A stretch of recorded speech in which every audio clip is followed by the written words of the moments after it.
inici i després també tindreu a la resta de l'equip. Jens, quan vulguis, és un plaer tenir-te aquí i moltes gràcies. Thank you, thank you. Thank you, Joanne. Hi, good morning, and thank you for coming and having us again and being interested in what we're doing. I'd like to show something about Snap that we've been working on in the past years, and it's really about exploring the world, kind of like as we've just seen with physical computing. But for us, for Snap, I'd like to explore more the mathematical side, to interact and make sense of our surroundings. And what we're talking about is that sometimes it's easier or more welcoming to not look at the big, wide world, but to look at a smaller part of the world, a micro world in which we don't get lost, and in which we can model certain things to find out how certain things happen. So last night,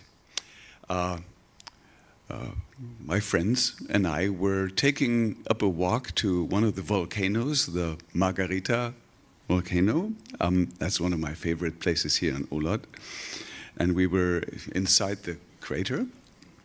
This is Feline, Yatka, and Michael.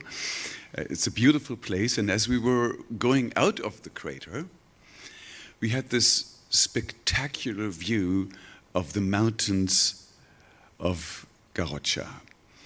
And this is something that I love coming here, into the mountains, seeing this at night, the way these shapes, the horizon, the different layers of mountains.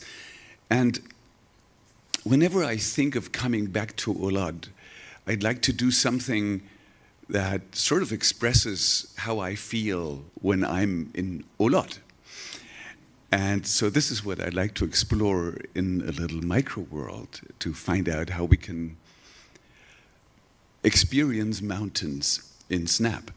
So a micro world in Snap is something where I have just a few blocks, so not all of the 200 blocks, only the ones that I need to tell a story, and those are blocks I made,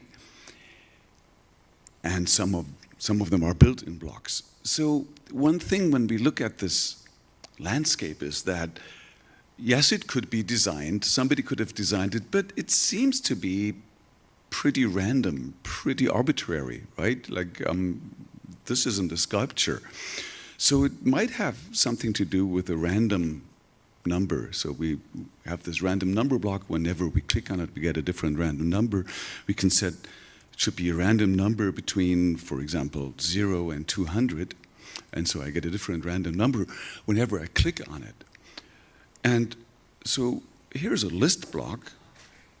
And so what we have in Snap is when I have a list, for example, a list of zeros, and I put a list in here, now I'm getting a list of 3 random numbers in between 0 and 200. Another way to make a list is the reshape block. So if I'm having 0 reshaped to 4 rows and 3 columns, I'm getting a little table. If I just only need a single list, I don't need the second dimension, I could say. Now I get a list of 512 zeros. And I could put that in here. So now I'm getting a list of 512 random numbers. And I have this little block that shows me these numbers, that just plots it on the screen. So, yeah. So I have a lot of random numbers. It doesn't look like the mountains yet, so it must be more towards random shapes. So one thing that's interesting is that, so now I have a lot of random numbers, and I'd like to scale this list. So here's a stretch block I made. Actually, let me first assign some random numbers to this. I'm going to assign the random numbers here And I can plot them again. So 512 random numbers. I can stretch, for example, here's a list. We have the numbers 1 to 10. If I stretch that list by 3, so when I get, whoops, 111, 222, 333, right? So I'm just repeating it. If I stretch it by 0.5, it goes the other way. So I'm only getting every second number. So with this noise, I could say, I'm just stretching this by, let's pick maybe a fraction by 1 by 32. So now I'm just getting a few numbers, and I could maybe look at these numbers. So maybe these were just too many. So I'm stretching this. Just a few numbers. But that doesn't look like mountains either. That looks more like New York City. So what would happen if I again, zoom this or interpolate and smoothen this thing that I have? So I made this little block that is a zoom block. So if I zoom what I have here by, 3, for example, now I'm getting little values in between. If I zoom it by 10, it gets kind of more fine-grained. And if I zoom it by the same number by which I divided it, I'm getting another list of 512. And so it's the same size of the list I got before, but it's looking more like mountains, right? Not quite yet like Garocha, but it's beginning to feel like something. So here's this story that how somebody, a kind of computer scientist, tried to do this in the 90s. His name is Ken Perlin, and he invented the Perlin noise algorithm. And I'm going to show this to you. So what Ken Perlin said, what if we take the numbers from 1 to 10, but we kind of reverse them? We start with 7 to 0, so it's sort of a countdown. And we take these as powers of 2. So now we have the powers of 2 reversed. And then we can use map. And now what we do is, we stretch the random numbers by this list of numbers. So we get several lists, the shortest one, a longer one, so they keep growing. But what then if we do the same thing and we again zoom them so they're all the same size? So now I'm getting a list of 8 lists that are all the same size but different resolutions. And what if I then average them? I turn them into one list again, with the one trick that I'm treating the last one, I'm giving it more weight. The idea of a weighted average, the one that's, the last list weighs more than the first list. So here's a weighted average block. If I do this again, so now I have a single list of 512 again. What if I plot this? Oh, this is interesting. This is beginning maybe to look like a mountain. So this algorithm is called Perlin noise. I'm going to make a new block in Snap. I'm going to say this is a list block. It's going to be a reporter. I'm going to say this is Perlin noise, and I want to give it a width. Width is called W, and height. And width is going to be an input, as is the height. So now, really what I need is, I want to make the random numbers a variable of this function. Random numbers. I'm just putting this in here. And I'm putting this in here that I've just tried. This is my algorithm. So now all I need to do is replace the 512 for my width and whichever height I want to do is the 200. So now I have a block. I've made my own block. That is a Perlin noise block. Let's try it out. Let's try Perlin noise. The width 512 and 200. Click on this. Yeah, so I'm getting different sort of mountains with this function. And that's kind of interesting. So now I have this mountain range that kind of looks like my view. And I can now explore with the concept of a loop. So here's a for loop. You all know the for loop. You know, you take the variable start to end. And if I use it like this, it counts up from 1 to 10.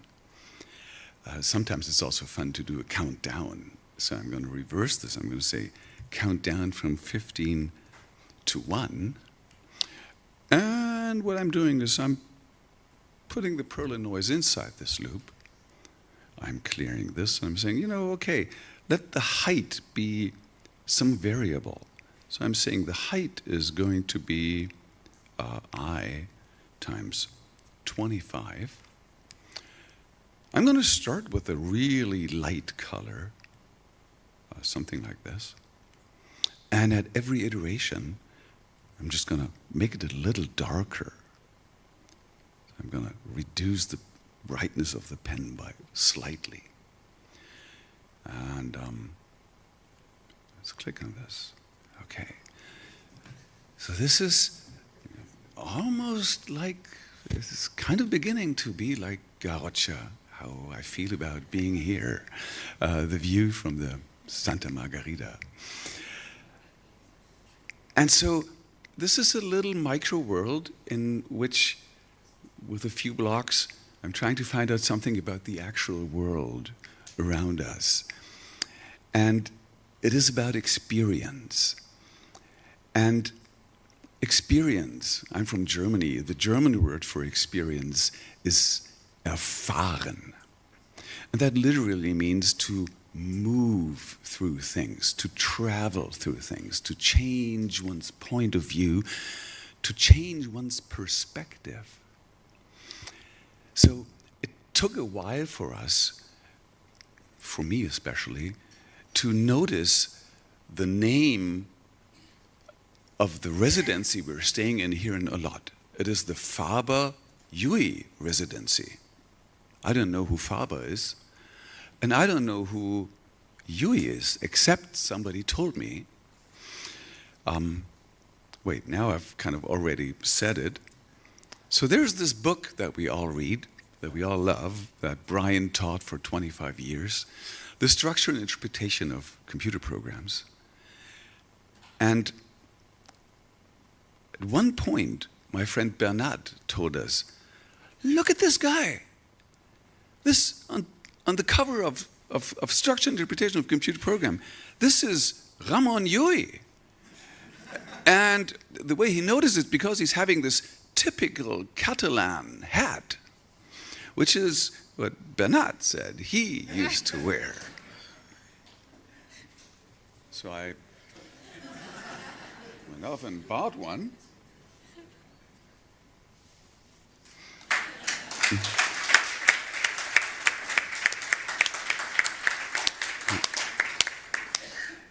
And I bought a bunch of books from Ramon Llull to find out why he was on the cover of this book.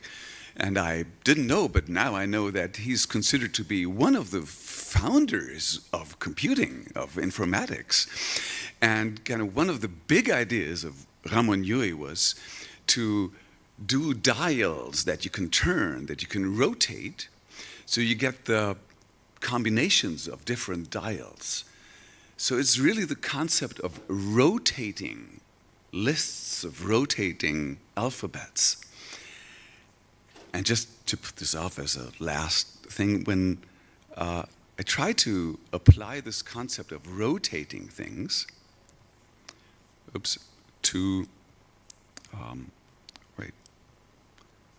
to this, here's a little script that I made. When I rotate the Perlin noise, I map the Perlin we just made. I make a really long list, like 5,000. And the height, I'm mapping this kind of over my 25 again.